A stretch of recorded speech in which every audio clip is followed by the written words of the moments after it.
princípio da eficiência é um princípio que foi incluído pela Emenda Constitucional número 19 de 1998, cujo projeto mencionava qualidade dos serviços prestados. Por que esse princípio foi criado? Gente, o cenário era de insatisfação com os serviços públicos, algo que, diga-se de passagem, perdura até hoje. E foi criticado. Afinal de contas, o que seria algo considerado eficiente e o que não seria eficiente, né? O que é eficiente e o que não é eficiente? Muitas pessoas, por exemplo, detestam o BRT do Rio de Janeiro, porque é muito cheio, problemas com ar-condicionado, às vezes tem barata. O que aparece? Não é um serviço eficiente, né? O trabalhador vai praticamente levando pancada para o seu trabalho. Contudo, de acordo com outras visões, inclusive até mesmo a minha, que usou o serviço de BRT diariamente por quase 4 anos, é um serviço público eficiente, afinal de contas ele acaba levando a população para lugares bem distantes.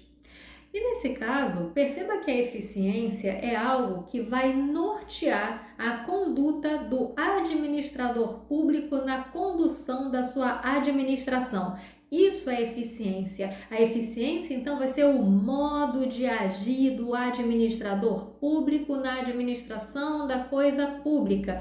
O objetivo é trazer garantia aos direitos fundamentais elencados na Constituição Federal, como direito à saúde, direito ao transporte, direito à educação e outros. O princípio da eficiência tem relação com a legalidade finalística, ou seja, tirar da letra da lei e concretizar com o máximo de presteza, precisão e qualidade aqueles direitos fundamentais que estão escritos, ou seja, vai concretizá-los com o máximo de perfeição possível.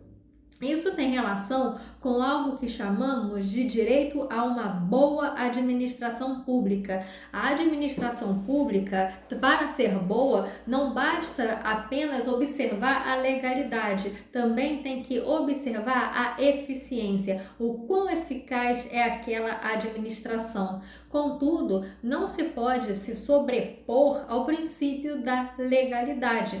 A gente sabe que um processo licitatório, por exemplo, é algo custoso e demorado. Entretanto, em nome da eficiência, não podemos sacrificar a legalidade e abrir mão da da licitação e o poder público começar a fazer compra, venda, outros contratos sem utilizar a licitação, no qual visa exatamente procurar a melhor oferta, a melhor qualidade de serviço, de acordo com o máximo possível de participantes. Afinal, quando você tem várias opções, você pode vir a escolher melhor. Logo, a eficiência, o objetivo de celeridade não pode se sobrepor à legalidade. A administração pública vai ser, claro, questionada e julgada de acordo com os resultados obtidos por aquela administração. Não é meramente a utilização dos meios empregados, mas também os resultados obtidos. Ele se encontra vislumbrado não apenas no caput do artigo 37 da Constituição Federal, como também no artigo 37, parágrafo 8º. O núcleo exato do princípio da eficiência é economicidade e produtividade. Ou seja, a gente vai verificar dentre os meios utilizados a produtividade com o quão de economia aquilo ali está gerando. Até porque, em nome da eficiência, não se pode empregar meios dispendiosos a ponto de prejudicar o erário, tornar mais cara, pesada o suficiente um determinado serviço público a fim de afastá-los. Isso aí não é ser eficiente. Então, a administração pública vai, de fato, avaliar custos e benefícios no emprego dos meios utilizados na condução de sua administração. Vamos ver juntos o que dispõe o artigo 37, parágrafo 8º da Constituição Federal. a autonomia gerencial, orçamentária e financeira dos órgãos e entidades da administração direta e indireta poderá ser ampliada mediante contrato a ser firmado entre seus administradores e o poder público que tenha por objeto a fixação de metas de desempenho para o órgão ou entidade.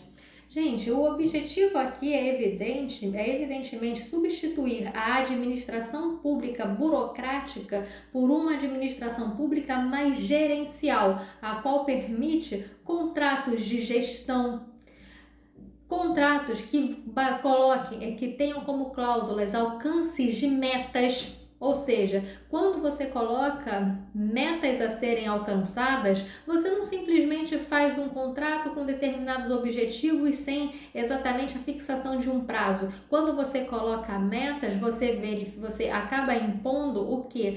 A utilização de um prazo a ser cumprido, e isso faz com que o princípio da eficiência se torne mais visível aos olhos da população. Afinal de contas, metas precisam ser cumpridas. Então, por isso, não tem nada de inadequado a fixação de metas para o desempenho daquele órgão ou daquela entidade da administração indireta em questão da consecução daquele serviço prestado. Vale destacar que o princípio da eficiência não é apenas destinado na relação administração e seu público, em virtude dos serviços públicos, mas a eficiência também deve ser verificada no âmbito interno da própria administração pública, que deve cada vez mais se valer de meios menos burocráticos para fazer a máquina pública andar, para dar encaminhamento às suas decisões, aos seus objetivos, e uma forma disso é a utilização de meios digitais. Como eu trouxe aqui daqui a pouquinho, mas já dando um breve spoiler, a lei do governo digital estimula a desburocratização, como veremos nos próximos slides. E aí, então, a administração pública acaba submetida a um controle desses resultados, e com isso, por exemplo, eventual servidor público que é inapto, um servidor público que é decidioso, se comprovadamente for demonstrado que é inadequado para aquele cargo, há a possibilidade, por exemplo, de afastamento daquele servidor, de dispensa daquele servidor após um processo administrativo. Tudo isso em prol da eficiência, para não ter um quadro de funcionários públicos decidiosos, inabilitados para aquele cargo. Por isso que se permite, sim, o afastamento, a dispensa desse funcionário público após um procedimento administrativo. Eu não estou falando aqui, por enquanto, sobre estabilidade no cargo público, eu só estou falando momentaneamente dessa possibilidade de eventual afastamento. Essa questão relacionada a afastamento do cargo público vai ser objeto da aula do outro curso que eu vou lançar, que é Organização Estatal, que eu acredito que vocês vão gostar bastante. Caso você esteja gostando desse aqui, você vai adorar o de Direito Constitucional também. Então, o agente público, ele vai atuar, tá? Ele deve atuar de forma eficiente, e esse princípio vai ser analisado sob a ótica desse funcionário público, da sua eficiência na condução da máquina pública e também na forma de estruturação da própria administração pública. Exemplo, a administração pública direta, ela não vai exercer sozinha, por meio dos seus entes federativos, determinadas funções. Para isso serão criados, por exemplo, ministérios, secretarias, prefeituras aqui no âmbito municipal. E então, nisso você vê que a prefeitura vai ter suas secretarias, tudo isso para melhorar a eficiência daquela gestão. E com isso, gente, aqui nesse slide eu comento, né, que a eficiência não pode se sobrepor à legalidade, ou seja, não dá para passar por cima da legislação, não dá para ignorar determinadas questões legais a fim de tornar qualquer procedimento mais célere, até porque acontecendo isso, esse ato administrativo vai ser nulo por vício de legalidade, e aí acabou qualquer eficiência, porque se o ato é anulado, Olha a situação desagradável, ter que novamente criar um ato administrativo, agora observando o princípio da legalidade, tudo isso porque antes o administrador quis tutelar a eficiência passando por cima da lei. Vale destacar que o princípio da eficiência, por outro lado, caso você vá advogar na área administrativa, pode auxiliar a convalidar eventual ato administrativo que pode ter sido tomado sem a observância de algum efeito legal, de alguma determinação legal, a fim de preservar efeitos pretéritos. Faça de conta que determinado ato administrativo foi criado não observando a lei por algum motivo, só que depois de um tempo percebeu-se a ilegalidade desse ato. Entretanto, ele foi eficiente para as pessoas. Então, você pode se utilizar da teoria da convalidação dos atos administrativos com base no princípio da eficiência, lutando para convalidar esse ato administrativo.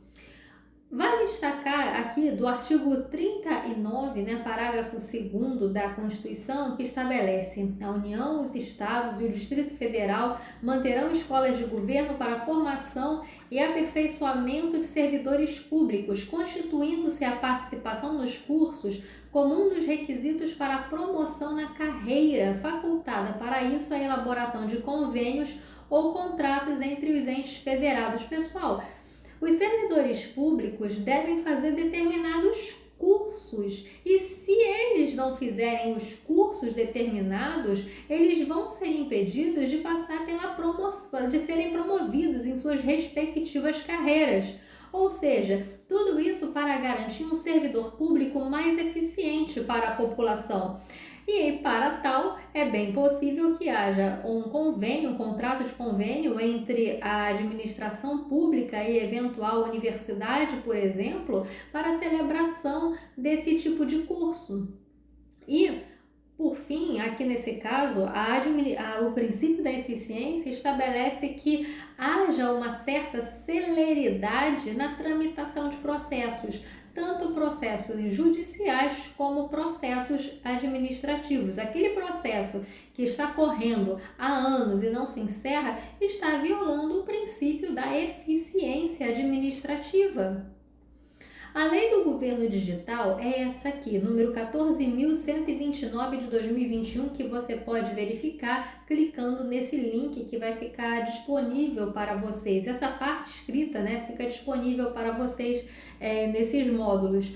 E dentre os objetivos dessa lei é desburocratizar, modernizar, fortalecer por meios digitais e incentivar a participação social das pessoas no controle da administração pública. Essa lei do governo digital também está de acordo com a Lei Geral de Proteção de Dados. No STF, olha esse caso, que interessante, julgado em 2020. O que a jurisprudência do STF entendeu no tocante ao princípio da eficiência? Regime jurídico das empresas estatais, Companhia do Metropolitano do Distrito Federal, Metrô Distrito Federal, monopólio, serviço público essencial, princípio da continuidade dos serviços públicos, impossibilidade, bloqueio, penhora, arresto de valores financeiros em disponibilidade da empresa. O que me parece esse caso? Eu não li a petição inicial, mas a sentença já me dá uma ideia do que aconteceu. Em alguma ação, o metrô perdeu e o caso chegou ao STF para discutir eventual penhora, arresto de valores, ou seja, o metrô perdeu e deveria pagar a alguém. E então, esse vencedor no processo pediu a penhora, bloqueio de bens. E entendeu-se que não ia acontecer essa penhora, arresto de valores. Por quê? Porque isso ia prejudicar na continuidade da prestação do serviço de metrô no Distrito Federal. E isso ia violar o princípio da eficiência, ou seja, o pagamento daquela dívida, daquele processo, levaria a uma ineficiência do metrô no Distrito Federal. Prosseguindo, o transporte público coletivo de passageiros sobre trilhos é um serviço público essencial que não concorre com os demais modais de transporte. Ao contrário, atua de forma complementar no contexto de uma política urbana de mobilidade. A mera menção em planos de negócios editados por empresas estatais da busca por um resultado operacional positivo não é suficiente para caracterizar intuito lucrativo na prestação de serviço. O metrô é uma sociedade de economia mista, de prestadora de serviço público essencial, é atividade desenvolvida em regime de exclusividade, não concorrencial e sem intuito lucrativo. Entendimento que submete a satisfação de seus débitos ao regime de precatórios. Em outras palavras, gente, agora vamos explicar essa parte da decisão. O metrô Distrito Federal é uma sociedade de economia mista e, como tal, é integrante da administração pública indireta. Ela não tem intuito lucrativo. O intuito do metrô é prestar um serviço público essencial. Logo, eventual pagamento de débitos oriundos de decisões judiciais não deve ser feito por meio de arresto de valores, penhora de bens, mas sim por meio do regime de precatórios, ou seja, você recebe um dia em ordem de precatório, em ordem cronológica. Seguindo. Decisões judiciais que determinam o bloqueio, penhora ou liberação de receitas públicas sobre disponibilidade financeira de entes da administração pública para a satisfação de créditos trabalhistas violam o princípio da legalidade orçamentária, o preceito da separação de poderes e o princípio da eficiência da administração pública e, claro, o princípio da continuidade dos serviços públicos. Medida cautelar referendada, ou seja, o que tudo indica, houve a determinação de bloqueio de bens do metrô, ele entrou com uma medida cautelar mostrando todo o perigo da demora e a fumaça do bom direito a fim de que aquele procedimento fosse julgado o mais rápido possível e houve o impedimento do arresto de valores, de penhoras de bens e que o pagamento eventual que fosse feito por meio de precatório. Tudo isso para manter a continuidade do serviço de metrô lá no Distrito Federal. Do contrário, haveria uma afronta ao princípio da eficiência que anda de mãos dadas com o princípio da continuidade dos serviços públicos. Se você ficou com alguma dúvida a respeito do princípio da eficiência, pode escrever aqui abaixo nos comentários ou me mandar uma mensagem no meu Instagram, @SimoneAlvarezTCC. Vai ser um prazer tirar a sua dúvida.